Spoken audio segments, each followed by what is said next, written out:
Hola, ¿qué pasa? Buenos días, buenas tardes, buenas noches. Pues nada, jueves, son las 7 de la mañana. El que me diga que voy tarde sí, pero bueno, estoy de las 4 haciendo el vídeo. A ver, varias cosas. Mañana estaré en directo a las 3:30. Insisto que esto es para vosotros, pero bueno, ya seguramente hablaré de lo que ha pasado con Robinho y Pablo, ya veré, no lo estoy seguro. Una cosa, me equivoco unas pocas veces con Irene y Belarra, que cuando voy a hablar de Irene, pues digo Belarra, más o menos, pero bueno, ya me conocéis. Y bueno, como tuve que hacer vídeo en dos partes, no pude estar saludando al principio, así que ahora os nombraré del tirón a unos pocos, buscaré un sitio para sentarme y, porque si no me voy a tropezar seguro, porque estoy muy torpe. Y luego hago una pequeña intro de 1 minuto que os capturé algunos comentarios que me gustaron y nada. Y bueno, creo que no se me olvida nada más y ya está. Mira, mira cómo canta. Pipi, se está empezando, está calentando. Bueno, corto que si no me enrollo aquí yo se me va a quedar el brazo como... ¡Oh! Joder, pasan muchos coches ahora para que escuche los higueros. Gracias Nores por tu regalo. María del Mar Muñoz, que te mejores. Bueno, Roberto Mena, que te mejores. Y ahora voy a nombrar a la primera persona que comentó, que fue Jesús Brujo, luego María Jiménez y luego Amaya. Y por ahí estaban María Dolores, Alicia, Miguel Arroyo, Isascu, Joe River, R2D2, Cerebrito, joder, que difícil decir esto andando, El Lorenzo, Dolores, Vero, Cristina, Ione, José Antonio Peci Naranjo, Lucía, Suncha, Miguel, José Miguel López Vadillo, José Antonio Iglesias, Salvador López, María Ángela, Asun, Rafael, José Luis Rodríguez, Vero, Ácrata, Sergio y Carmen Iglesias. Y bueno, pues ya está, pues ahí os dejo con la intro de 1 minuto, con pantallazo y con el vídeo. Bueno, vaya lío, hasta ahora.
Bueno, pues vamos con la pincelada 1, Yemuji. Bueno, voy a poner este corte pequeñito de Ana Rosa Quintana porque me ha hecho gracia. Estaba presentando al economista José Carlos Díez, que se fue corriendo del PSOE porque iba para economista con el grupo de la ERE Susana Díaz, y cuando ganó Pedro Sánchez pues salió chaspando. Y desde entonces no hace otra cosa que vamos a darle candela a Sánchez, lo cual me da exactamente igual, pero bueno, a Podemos le da mucha candela. Y él, en plan pelota, es muy pelota de Ana Rosa, le dice: hola, ¿qué pasa? ¿Cómo está Ana Rosa, hija? ¿Qué pasa? Chocho, ¿qué pasa? Y ella dice: uy, de salud fenomenal, pero de economía fatal. ¿Perdona? ¿Que tú estás fatal de economía? ¿Cuántos pisos tiene esta mujer? ¿Cuántas empresas tiene? ¿Cuánto dinero no ganará por 3 o 4 horas que está ahí todos los días, poniendo a cardo todo lo que no le gusta? Pero es que yo sé, ¿verdad? Y me ha llamado tanto la atención que digo, merece unos minutos míos para que veáis que esta gente vive fuera de la realidad. Miradla aquí porque vamos, y anda que la carita del otro tortando las papas tela. José Carlos Díez, hola, muy buenos días. Bueno, no sé si son buenos, la verdad. ¿Cómo estás, Ana Rosa? Pues yo de salud bien, de la economía estoy más preocupada, la verdad. Bueno, a ver. Muy breve esta pincelada que Donald Trump, bueno, yo esto he hablado poquito, ya sabéis que la política internacional no es lo mío y la nacional a veces, pero es curioso que después de que Europa clave rodilla contra, o sea, ante Donald Trump y que diga, bueno, vamos a negociar después de que los aranceles y tal, ahora que diga el otro, se permita el lujo de decir que los países le llaman para besarle el culo. Y lo dice con todas sus palabras. Yo he puesto por ahí, digo, una cosa que creo que es la primera cosa que dice de verdad desde hace mucho tiempo. Y nada, pues esto es verdad, los países llamándolo para besarle el culo y lo que no es el culo y nada. Así funciona el mundo ahora. Bueno, ahora y cuando no era ahora. Por cierto, voy a hacer todo lo posible para meter a Julio Rodríguez, que hoy tiene que entrar sí o sí, aunque el vídeo se haga más de una hora, que no lo creo, pero bueno, voy a ir rapidito. Otra pincelada, Yemuji. Mirad, ahora un poco de tertulia. De ahí en Ana Rosa estaba Estefanía Molina. Yo creo que alguna vez he hablado de esta, pero hace mucho tiempo, que es la que por Twitter iba diciendo que Fardando vino a decir que era la inventora de dichos populares. Y bueno, esta es la típica, esta hace como Santiago Martínez Vares, que es este que hijo del juez con el mismo nombre, del que estaba en el Constitucional cuando prohibieron una votación en el Senado, creo que fue en el Congreso, en los dos sitios. Y este en cada tertulia que va hace todo lo posible para meter a Pablo Iglesias, aunque no venga a cuento, lo mete puesta a Podemos. Y estaba aquí y en uno de los momentos están hablando de Junts, el PSOE, el acuerdo porque de PP y PSOE, que sobre el tema aranceles y demás, que parece que buscan una gran coalición, como decía aquí Belarra, que lo escuchaba ella en la SER. También yo he puesto por ahí en la sexta, esto no me tocaba ahora pero ya lo meto en la sexta, Ferretera hiperventilando de gusto, hasta recibe las noticias en directo, que es muy raro él verlo ponerse, bueno, no es raro, pero que él ponerse a comentar algo así tiene que ser algo urgente. Y bueno, todo el mundo apuesta por la gran coalición y si no estás ahí ya eres extrema derecha o extrema izquierda, como ha dicho Ferretera. Y esta tipa pues ha dicho que bueno, que como Podemos tiene ya su candidata, pues que esto no van a hacer ya nada de apoyar al gobierno, como si no hubiera apoyado otras cosas que son de interés de la gente, y lo hacía así. Luego yo creo que hay un tema. Para empezar, que yo creo que Sánchez intenta amarrar a Junts para hacer más evidente cuáles son los socios que se descolgarían eventualmente de esta legislatura. Yo creo que uno ya está claro, es Podemos. Podemos ha decidido lanzar a su candidata, que es Irene Montero, y es evidente que eso hace muy difícil ahora entrar en ninguna negociación con nada con el gobierno. Por tanto, todos aquellos que puede ir amarrando son socios que hacen evidente cuáles son los que se Pero no descuelgan. quería amarrar al Partido Popular, es que... Y también ahí mismo ha llegado a decir que Vox y Podemos están anclando, creo que ha utilizado la palabra, al orden tramputinista.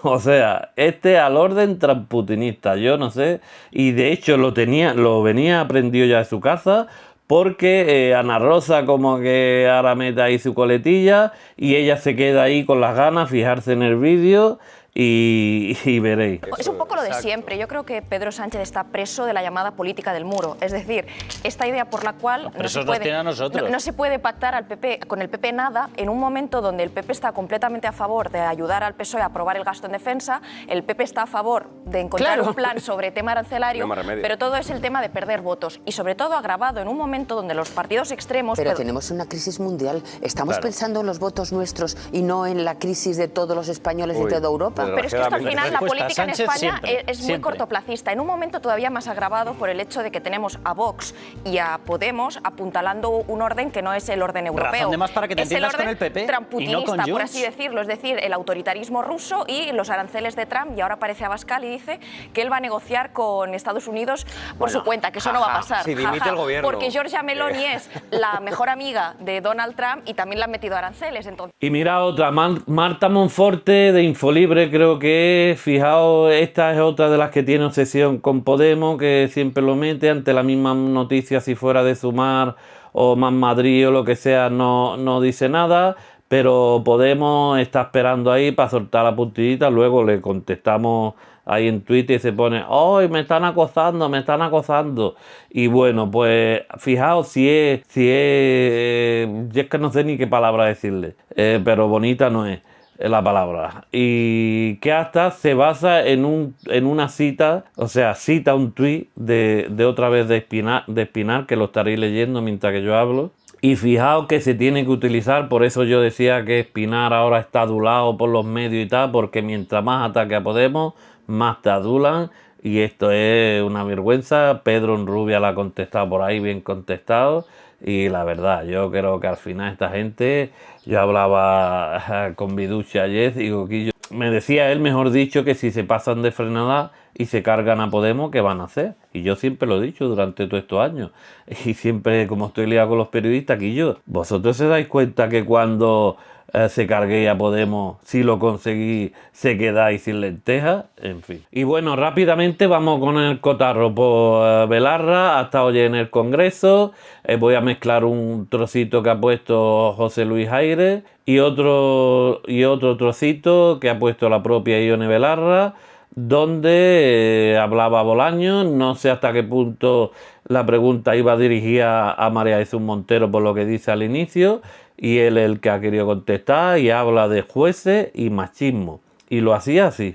Buenos días, ministro. Una pena que la señora Montero se haya quitado de encima esta pregunta, aunque la verdad no me extraña, teniendo en cuenta lo grave que es que una vicepresidenta del Gobierno de España reconozca un día que existe el machismo en la justicia, que es una vergüenza la sentencia de Dani Alves, y al día siguiente esté arrepintiéndose y pidiéndole perdón a los jueces machistas de este país. Señor Bolaños, ¿qué van a hacer para acabar con el sesgo patriarcal de la justicia española? Muchas gracias. En este país hay jueces machistas que están en una guerra abierta contra el derecho a la libertad sexual de las mujeres. Y eso lo sabe cualquiera que haya visto lo que le han hecho a la víctima de La Manada, a la víctima de Dani Alves, a Elisa Muriá o a decenas y decenas de mujeres anónimas que le tienen tanto miedo a las agresiones como a procesos judiciales revictimizadores. Una justicia machista que nos dice que la única forma de ser víctima legítima es estar callada, señor Bolaños, es legitimar la impunidad de los agresores. Unos agresores que en España el 93%, señorías, no han pisado nunca ni una comisaría ni un juzgado, mientras a las mujeres en este país se nos está diciendo que si denunciamos anónimamente a los agresores en las redes sociales teníamos que haber ido a un juzgado, y que estamos haciendo un linchamiento y jodiéndole la vida a hombres inocentes. Y si vamos a un juzgado nos preguntan si nos tocaron mucho las tetas, si cerramos bien las piernas. Eso es lo que nos preguntan. Nos cuestionan nuestro testimonio una y otra vez. Dicen que denunciamos para conseguir dinero, para conseguir fama, que denunciamos porque nos dieron calabazas. Y ustedes, cuando se desató la guerra, la ofensiva judicial contra la ley Solo sí es sí, en vez de pararle los pies a esos jueces machistas, lo que hicieron fue darles la razón y pactar con el Partido Popular. Y ahora, cada vez que sale el tema del machismo en la justicia, ustedes dicen que es una vergüenza, pero a la hora de la hora no actúan y les piden perdón. Dejen de pedirles perdón a los jueces machistas y pídenles que cumplan la ley. Muchas gracias.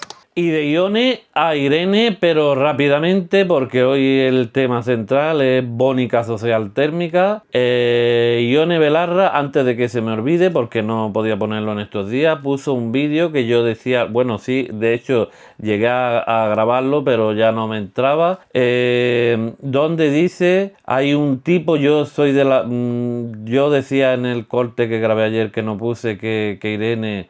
O sea que a mí no me gusta dar publicidad a esta gente, youtuber o tiktoker o como se llame, que son de extrema derecha y que simplemente salen por su boca discursos de odio. Y este tipo ni sé cómo se llama, ni me interesa saberlo, no quiero saber cómo se llama.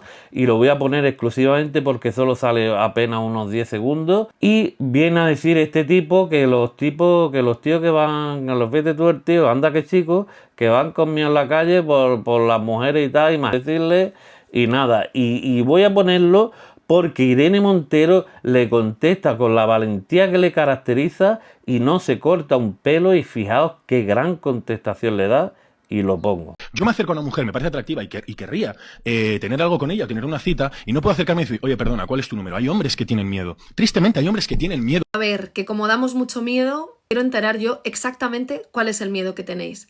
¿Tienes miedo a acercarte por la noche a una chica en una discoteca, pedirle el móvil y que te diga que no? ¿Ese es tu miedo, que la chica te rechace? No serás de los que piensa todavía que si a ti te gusta una chica, eso te da derecho a ligar con ella, aunque tú a ella no le gustes, o aunque ella esa noche haya decidido pasarla con sus amigas o con quien le dé la gana y no quiera ligar. Peor aún, no tendrás miedo de que si le tocas el culo a una chica sin consentimiento o le das un beso sin consentimiento, pues eso ya no sean cosas que pasan en una fiesta, sino que es violencia, y a lo mejor en lugar de irte tan tranquilo a tu casa, pues la chica te contesta. ¿De verdad te da tanto miedo que los tíos ya no podáis hacer lo que os salga de los y que tengáis que tratarnos a las mujeres como personas? Porque a lo mejor eso es lo que está pasando, que en una sociedad machista, si a ti te gusta una mujer, esa mujer tiene que estar disponible para ti. Y si te dice que no, está bien insistir hasta que te diga que sí. Pero en una sociedad feminista, las mujeres no somos objetos a tu disposición, somos seres humanos que decidimos quién nos gusta, quién no y con quién queremos pasar nuestro tiempo. Y a lo mejor, efectivamente, si cruzas la línea, antes te ibas impune a casa y ahora a lo mejor pues ya no te vas tan tranquilo a casa. Así que a lo mejor ahí está el truco para no tener miedo, tratarnos a las mujeres como personas. Y aquí ya en este termino con Belarra. Creo que esto fue en Murcia, donde hablaba de rearme, de que pronto encuentra Sánchez dinero para esto, y lo hacía así. En los momentos críticos, cuando se hacen estas grandes coaliciones de guerra o de austeridad, hay la necesidad de intentar decir que no hay alternativa, ¿no? Que esta es la única opción. Nos convertimos en una economía de guerra, impulsamos el rearme, vamos a desmantelar lo que queda de nuestro estado de bienestar ya dañado, porque no queda otra salida, no hay otra solución y esto es lo que hay que hacer porque es lo que dice Europa. Bueno, si algo hemos demostrado Podemos en estos últimos años es que somos capaces, cuando tenemos poder y cuando estamos en el gobierno, de hacer posible lo que nos dicen que es imposible. La primera vez que propusimos el tope al gas, la señora Teresa Rivera llamó a Ione Belarra demagoga, y 2 meses después eso era la solución ibérica que nos permitió proteger a las familias de un aumento descontrolado del precio de la energía, producto de la invasión ilegal a Ucrania y de la prolongación de la guerra de Ucrania decidida por las élites europeas y estadounidenses. Por tanto, yo creo que justo en los momentos en los que parece más difícil es cuando se hace más necesario que nunca mantener la esperanza y defender las cosas que sabemos que funcionan, aunque no haya nadie que se atreva a decirlo, que es defender la paz, defender el no a la guerra, estar en contra del rearme, poder avanzar en derechos, estar orgullosas de ser feministas, de ser antifascistas, de ser antirracistas, de querer lo mismo para la gente que no conoces de nada que para la gente que más amas en el mundo. Eso es lo que somos nosotras, orgullosamente somos de izquierdas, somos feministas, somos antirracistas, somos antifascistas, y por mucho que ahora parezca que haya una gran coalición en la que nos quieren decir que no hay alternativa, pues cuanto más nos digan que no hay alternativa, más vamos a intentar nosotras hacer crecer esas fuerzas de la paz contra el rearme y por el avance en derechos, porque para la gente ganar derechos no es una opción, es una necesidad. Y bueno, ya el tema central, que es Mónica García. Esto yo, cuando vi esto, yo ya estaba el vídeo publicado y todo. A propósito de las palabras de Irene Montero, que ella ha interpretado lo que le ha salido de allí mismo, pues le han preguntado los pasillos del Congreso y dice ella muy mal, o sea, se le nota, esta tipa, yo no sé si lo llegué a escribir, ella, Errejón y Yolanda Díaz son lo peor que ha parido la izquierda en mucho tiempo. Esta además tiene muy mala leche, de hecho a mí me pone nervioso cuando empieza a hablar. Yo la comparo con los muñecos esos que hay en la gasolinera. Yo lo he visto en las películas americanas y que sale esos muñecos ahí con esos brazos, es que empieza a hablar, se echa para adelante. Y yo llegaba a escribir un tuit: ¿sabéis por qué nunca hay nadie detrás? Porque los mataría a cabezazos, porque es que se pone ahí, es tipo, pero en plan, yo no sé si eso es manía suya o en plan chulapa, en plan chula, en plan ahí venga, que yo soy aquí la más chula del universo, y os voy a empezar poniendo esta contestación que daba y que dice que estás harta de Pablo Iglesias, Irene Montero, que dejen al gobierno más progresista del planeta mundial. Perdona, que estás harta, y no estás harta de la lista de espera en la sanidad, no estás harta de tu ministerio que no hacen nada, de eso no estás harta de cobrar bono social. Es que váyatela a mirarla. Nunca me habréis oído ni criticar ni hablar de qué tienen que hacer el resto de fuerzas progresistas, pero yo estoy un poquito harta ya de que nos digan, que me diga el señor Pablo Iglesias y la señora Montero lo que tenemos que hacer, lo que somos, y que dejen de criticarnos, ¿no? En el año 2021 ya le dije al señor Iglesias que la política no era una película de Netflix, y ahora le digo a los dos, al señor Iglesias y a la señora Montero, que esto tampoco es una piscina de bolas, ¿no? Y que en el gobierno estamos un gobierno progresista, somos el único gobierno progresista de toda Europa, en el que está conformado por una coalición en la que estamos Más Madrid, los comunes, Izquierda Unida y Sumar, y estamos empujando lo mejor de las políticas progresistas en un momento muy delicado, en un momento, por ejemplo, de crisis económica arancelaria, en un momento muy delicado en el que tenemos que reflotar nuestro sistema nacional de salud, y que estamos apostando y empujando por las mejores políticas progresistas, y que estamos un poquito hartos de tener que recibir lecciones y de tener que escuchar tanto al señor Iglesias como a la señora Montero decirnos lo que tenemos que hacer o lo que tenemos que ser, ¿no? Y en este sentido, yo lo siento mucho, pero desde Más Madrid vamos a seguir una fuerza progresista, que estamos empujando también el espacio progresista, que por cierto ellos dejaron en las cenizas, y que ese espacio progresista en concreto en Madrid es ahora mismo el líder de la oposición. Así que muchas lecciones no vamos a permitir, y también vamos a decir que estamos un poquito hartos de que nos den lecciones, que nos critiquen, que nos insulten y que se vayan cada vez pareciendo más a lo que pretende Vox y el Partido Popular, que es echar a este gobierno para presentarse ellos como los salvadores del país. Y bueno, Pablo Iglesias, en la presentación de su libro en Garibaldi, le ha contestado y le ha dicho que deje trabajar a la izquierda, y lo hacía así.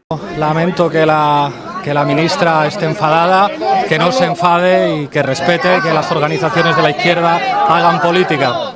A lo largo del vídeo iré poniendo memes que he puesto, como este, que es muy bueno, el de... Esto no recuerdo quién me lo hizo, de uno tipo photoshopeando, pero no fue él, que me lo dejó preparado y me dejó en blanco para que yo pusiera cuando lo que quisiera. Y bueno, y puse ahí el típico meme este que sale el hombre de barba con la cara por un lado, pero en este caso con la cara de ella. Y puse Pablo Iglesias y Montero, cara de asco, Mufase y bono social, cara sonriente. Pues bueno, también le hice yo, esto lo pondré aquí, pero ya hace mucho tiempo lo recuerdo, en su perfil le cambié su bio, y hay mucha gente que la llama bónica social térmica, que eso, vamos, yo no es por nada, pero se me ocurrió a mí, y también lo de Villareja, también por si no lo sabéis, se me ocurrió, todo el mundo ya llama a Ana Rosa Villareja, y un montón de motes más, pero bueno. Como digo, a lo largo del vídeo, mientras que hable de ella, iré poniendo memes. También había otros muy buenos, es que me van viniendo a la cabeza, de ellos cuando tomaron los cargos, que sale ella haciéndose un selfie y pongo yo el texto, digo, venga, en vez de decir patata, venga, vamos a decir bono social térmico. Pero bueno, pues nada. ¿Sabéis quién alababa mucho a Mónica García? Bueno, Eduardo Inda y Ana Terradillo. Y aquí un ejemplo. Mónica García, si de algo sabes de sanidad, ha sido... Pues médico ya es... Médico. Es anestesista, creo. Ella sí, ya es anestesista. No, bueno, es que un anestesista es médico, o sea bueno, que... escucha, son los que tienen el papel más importante. Son los que te bajan al infierno y te tienen que volver a subir. la carrera, el MIR, en fin, que no es ninguna broma. Pero en cualquier caso, ha sido la gran antagonista... Pues darse cuenta, si os alaba Ana Terradillo, o la Villareja 2, o Ana Rosa del Chino, o Ana Rosa de Hacendado, si te alaba Tiesa, fijaos qué de izquierda tendrás tú, vamos, sobre todo Eduardo Inda, para que pues eso sí que estamos hartos de tener una ministra de Sanidad alabada por Eduardo Inda. Fijaos aquí cómo en un tuit de ella de hace mucho tiempo llegaba a decir que quien vaya de ministerio, que quien asuma el Ministerio de Sanidad es que no vale para otra cosa, pues nunca mejor dicho. Fijaos en este corte cómo alababa a Escrivá cuando dejó al gobierno, creo que fue al Banco de España, ¿no? Mirarlo y anda que la carita tela, mirarla. Maravilloso. Banco de España, Escrivá es una de las personas más maravillosas que hay, de las más responsables en el gobierno. Es un trabajador comprometido con la sociedad, comprometido con este país, así que me parece maravilloso. Muchísimas gracias. Fijaos aquí cómo decía que los médicos cobraban mucho. Miradlo. Considera que los médicos en España están bien pagados. Mónica García dice que cobran de media como un ministro. Declaraciones que ha hecho esta mañana en una entrevista en el Café de Ideas. Bueno, yo no creo que los médicos en este país estemos mal pagados, ¿vale? Si hacemos, de hecho, una media más o menos de lo que venimos a cobrar, por ejemplo, un médico cobra lo mismo que un ministro de media, ¿no? Y estamos en el percentil 99 de los profesionales que mejor estamos pagados de este país. Y sobre todo, como decía aquí, que yo la llamo bónica social térmica, por algo, que por cierto no lo voy a poner, pero os pondré el pantallazo. Yo me costó a mí mucho tiempo coger estos 8 minutos de Ferrera porque lo tenía en mala calidad. Este mamporreo de Ferretera cuando salió todo aquello fue increíble.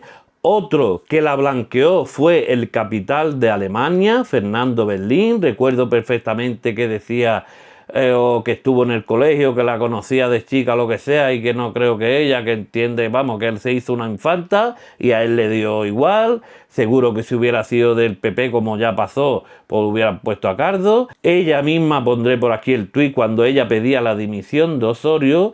Y fijaos en este vídeo que es oro, como decía, es que los de las paquitas, que le falta aquí una gorra para atrás y así, bom, bom, bom, rapeando, es que las paquitas.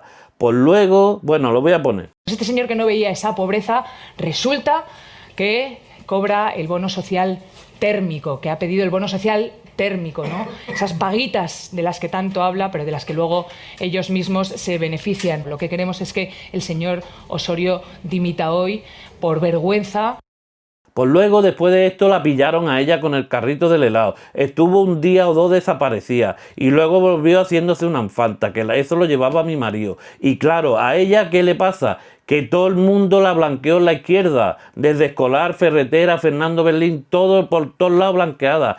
Y yo tené por cuenta que a gente de Podemos se la investigó, porque de hecho yo sé que están publicados los DNI en la Comunidad de Madrid, quienes son beneficiarios, y si hubiera habido alguien, el primo quinto del segundo que se encontró en la panadería, el amigo que salía del autobús y le tuvo una perdida, le escribió un SMS, lo que sea, es que lo hubieran dicho. Pero claro, como es Más Madrid, ese partido que he dicho muchas veces que está lleno de pijos madrileños que están allí tocándose las pelotas y los ovarios y sin responsabilidad ninguna y bien tratados por las cloacas mediáticas de izquierda, ya sabéis cuáles son. Entonces nada, ¿y por qué he puesto toda esta hemeroteca? Porque si ella está harta de Pablo Iglesias e Irene Montero por decir la verdad, porque es que coño, irse al PSOE, no lo digo así literal, pero como en todo lo apoyaban, pues bueno, pues ya apoyarlo, pues irse con el PSOE. Pero coño, de eso está tú harta y nosotros estamos hartos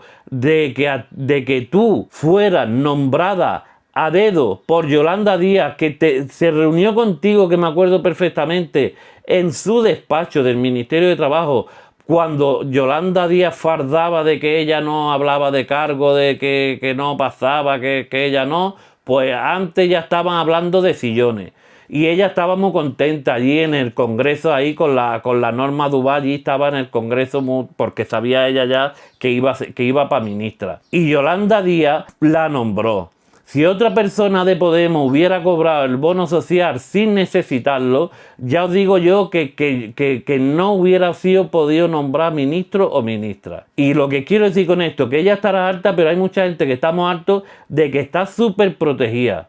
Hay cierta izquierda súper protegida, como Yolanda, Mónica, etc. Y punto. Y eso es lo que hay. Y nada, así que sigan ladrando, que cabalgamos. Que sigan echando mierda contra Podemos, porque eso es buena señal. Ni os imagináis, porque sé que la mayoría de vosotros no ve la basura televisiva, ni os imagináis, y solo que yo veo una parte, ni os imagináis la caña que están dando a Irene, a Belarra, a Podemos, a todo. Coño, quisiera ver una encuesta, pero unas que yo me crea. Quiero ver unas que yo me crea. Qué bueno, pero bueno. Pues nada, hasta aquí llegué. Como sabéis, quiero poner los 10 minutos de Julio Rodríguez.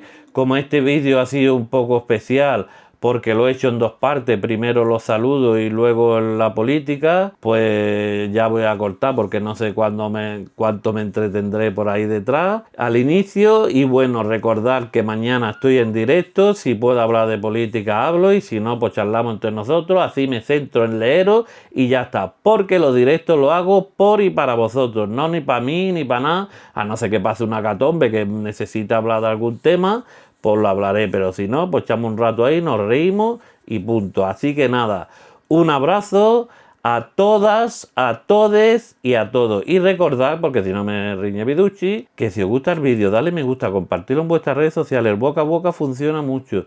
Y suscribiros al canal si no lo habéis hecho, y toda esa ayuda y gratis. Así que nada, un abrazo y hasta el directo de mañana. Compañeros y compañeras, la verdad que muchas gracias por estar aquí, la verdad que es un lujo y un reto estar hoy aquí siendo consciente de las intervenciones que vienen detrás de mí. La verdad es que empezaré con una confesión de principios. Creo que como militar cada vez me siento más antimilitarista. Y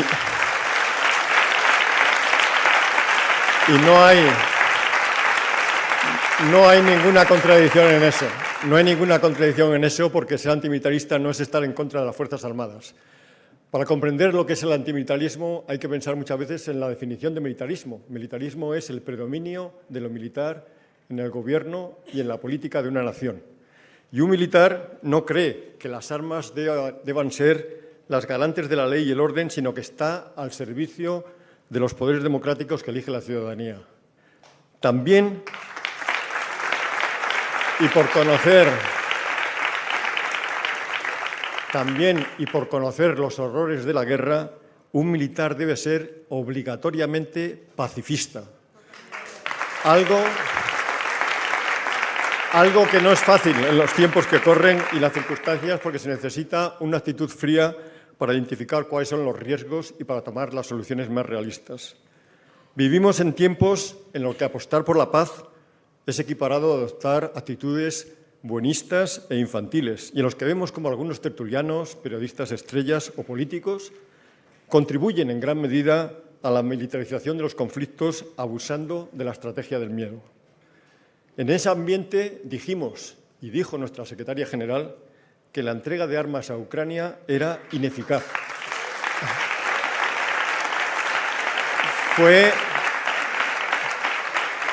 Fue difícil decirlo en esos momentos, pero lo hicimos. Lo hizo Yone Belarra porque estaba segura de que solo serviría para alimentar y prolongar el conflicto. Y eso significaba y ha significado un coste tremendo de vidas y pérdidas que no podían compensarse con esas calificaciones que muchas veces se hacen del comportamiento heroico de los ucranianos, de la ayuda humanitaria y que se podían lanzar cómodamente alejados de la línea de combate. La guerra es el fracaso de la política y poner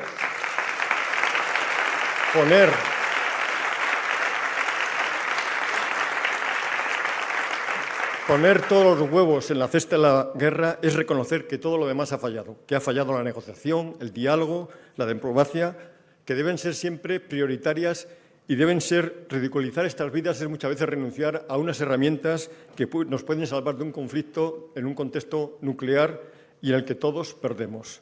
Se trataba y se trata de salvar las vidas que se pierden cada día que se prolonga el conflicto. La guerra hace inviable cualquier otra opción y era urgente paralizar y prioritario no alimentarla. Por eso consideramos que hablar de paz y de guerra es un contrasentido. Hay que hablar de paz, y hay que hablar de paz cuando es más difícil, cuando no quieren que hablemos de ella y cuando los que tienen intereses bastardos en la guerra posponen todas las negociaciones y derrumban todas las alternativas de fuego que se proponen. Porque si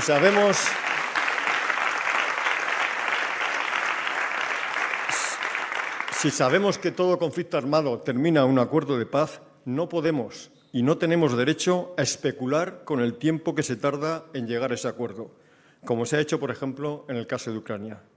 Es el clásico ejemplo de guerra proxy, de esa guerra por delegación, cuando las potencias dirimen sus intereses utilizando a países terceros. Hasta ahora no había habido guerras proxy puras. En Vietnam, en Corea, en Afganistán, siempre había habido un cierto coste en vidas humanas para las potencias en litigio. Pero ahora Estados Unidos ha llegado a rizar el rizo y ya consigue sus objetivos a coste cero. Y no olvidemos que, en cambio, para los países terceros implicados, como es el caso de Ucrania, las guerras no se acaban cuando lo dicen los políticos, ni siquiera cuando se silencian las armas. Dejan una huella en las sociedades que tardan años en quitarse de encima.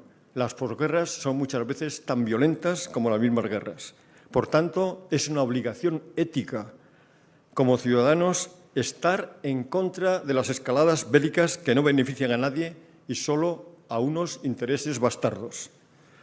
La guerra de Ucrania ha sido una guerra con un impacto incomparable. Hubo una invasión que no debió haber ocurrido y una reacción posterior que buscó la cronificación del conflicto. Y quiero recordar que en diciembre de 2021 ya había propuestas entre la OTAN y Estados Unidos y entre Estados Unidos y Rusia que tenían considerados muy interesantes. Y lo dijo un mismo general, Kuyat, que era general de las Fuerzas Armadas alemanas, que dijo que un mes después de la invasión, en la negociación de conflicto, se llegó a un acuerdo que alguien no quiso que esta guerra no ocurriera, que no quiso impedirla y que no pudo impedirla. En estas negociaciones de Estambul se llegó... Fijaros, en estas negociaciones de Estambul, Rusia acordó retirar sus fuerzas armadas al nivel del 23 de febrero, es decir, a las posiciones de antes de invadir Ucrania. Y por su parte, Ucrania se comprometió a renunciar a ser miembro de la OTAN y a no permitir el estacionamiento de tropas extranjeras o instalaciones militares. Y a cambio debería recibir garantías de seguridad. Y sobre el futuro de los territorios ocupados se resolvería diplomáticamente en un plazo de 15 años con renuncia explícita a la fuerza militar. Pero alguien no quiso y alguien no pudo impedirlo. Se estuvo a punto de llegar a un acuerdo y de un día para otro ya no se habló nunca más de ese acuerdo. Como dijo entonces este general, la guerra de Ucrania no era un conflicto militar, era un conflicto económico y una guerra de información. Una guerra en la que los ciudadanos nos convertimos en participantes aceptando información y argumentos que no podemos verificar o juzgar. ¿Y a qué coste? Pues los ucranianos han perdido miles de vidas, ahora se habla de pérdidas territoriales, se habla de porcentajes de tierras raras, se habla de devolución de lo ganado, en definitiva, un desastre. Todas las guerras son terribles, todas, las justas, las elegidas, las injustas, las injustificables, son siempre una prueba del fracaso de la política. Cualquier perspectiva de paz duradera en los tiempos que corren pasa por un nuevo concepto de seguridad, un concepto que debe poner el foco en la seguridad humana, en la seguridad habitacional, en la seguridad económica y en la seguridad ecológica. El proceso de militarización de la política es un camino que nos lleva al mismo sitio de siempre, al desastre. Y no debemos caer en la trampa de que un incremento aleatorio del 2, del 3, del 5% del PIB en gasto en armamento proporciona mayor seguridad. Quizás algunos, los de siempre, estén pensando en utilizar esos gastos como un estímulo económico. Pero la carrera armamentística nos empobrece a todos y solo enriquece a unos pocos. Tenemos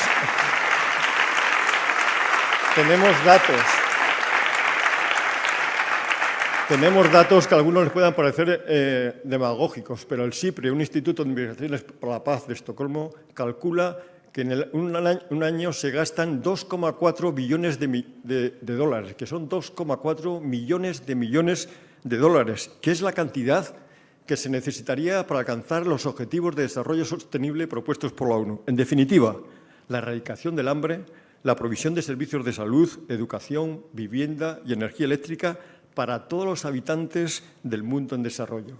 En Europa gastamos 326.000 millones de euros, casi 4 veces lo que gasta Rusia en ese capítulo. En España Ya es un hecho admitido y reconocido por el propio Gobierno que la distancia que hay entre el gasto oficial y el gasto real está distribuido en partidas presupuestarias entre ministerios y organismos. Y cuando en el presupuesto se dicen que se gastan 12.000 millones, hay quien calcula que se han gastado 48.000 millones en un año si se incluye la deuda pública imputable al gasto militar, porque hay compromisos de gasto ya adquiridos hasta el año 2037. Y esto hay que saberlo, compañeros y compañeras. Para el año 2025 no hay presupuestos, pero da igual. El Consejo de Ministros ya ha utilizado 17.000 millones de euros comprometidos a aplicar en distintas anualidades. Este gasto es insostenible, como lo muestra la generación de deuda. La misma Secretaría de Estado anunció que había 56 programas de armamento con gastos hasta el año 2037. Y uno de esos programas es el SILAN, un sistema de lanzamiento de misiles que está contratado con una empresa israelí. Un escándalo, compañeros y compañeras. En definitiva, la seguridad es una cuestión de prioridades y debe ser definida por el pueblo soberano. Y no es cierto, como decía el historiador Tony Judt, no es cierto que todo sea incierto. Depende de lo que hagamos. Los futuros posibles se pueden elegir. Compañeros y compañeras, los futuros posibles se pueden elegir. Tenemos que movilizarnos por la paz. Tenemos que movilizarnos por el futuro de nuestros hijos y de nuestros nietos. Movilicémonos por la paz, porque sí se puede. Muchas gracias.